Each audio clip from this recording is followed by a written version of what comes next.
The Ravenwood Hotel stood as a grand, imposing structure that loomed over the town. Its dark, Gothic architecture had always struck fear into the hearts of the locals. Tales of eerie apparitions, disembodied whispers, and malevolent spirits had plagued the hotel for as long as anyone could remember. I had arrived in Ravenwood on a misty evening, my mind filled with a mix of excitement and trepidation. I checked into the Ravenwood Hotel, determined to spend a night within its haunted halls to experience its supernatural horrors firsthand. As a historian, I believed that understanding the past was the key to unraveling the mysteries of the present. The hotel's lobby was dimly lit, and the air was heavy with an unsettling silence. The receptionist, a somber woman with hollow eyes, handed me a tarnished key and warned me not to venture out of my room after midnight.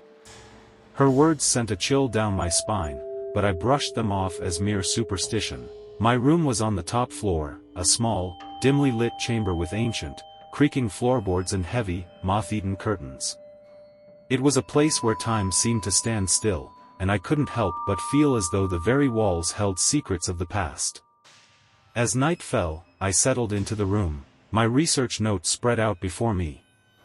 I had equipped myself with a collection of recording devices and cameras, eager to capture any evidence of the supernatural. I was determined to uncover the truth behind the hotel's haunted reputation. The hours passed slowly, and as the clock struck midnight, an eerie sensation settled over the room. The air grew colder, and the shadows seemed to dance with a malevolent life of their own. I could hear faint whispers, indistinct and ghostly, echoing through the corridors outside.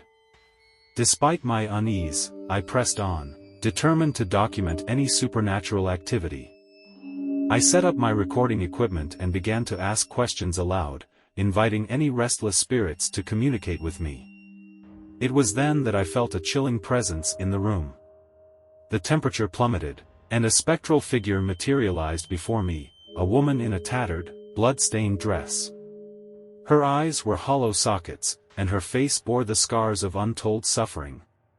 I watched in terror as the apparition reached out a bony hand toward me, her spectral fingers inches from my throat. Her voice was a raspy whisper as she spoke, recounting the torment and anguish she had endured within the hotel's walls. I tried to speak, to ask questions, but my voice was paralyzed by fear.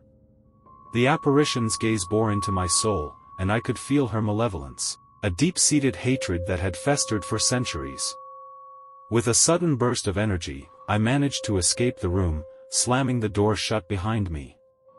My heart raced as I fled down the dimly lit corridor, my mind reeling from the encounter with the vengeful spirit. I reached the lobby and found the receptionist, who looked at me with an expression of grim understanding. She explained that the hotel was cursed, a place where the tormented souls of the past were trapped, forever reliving their agonizing deaths.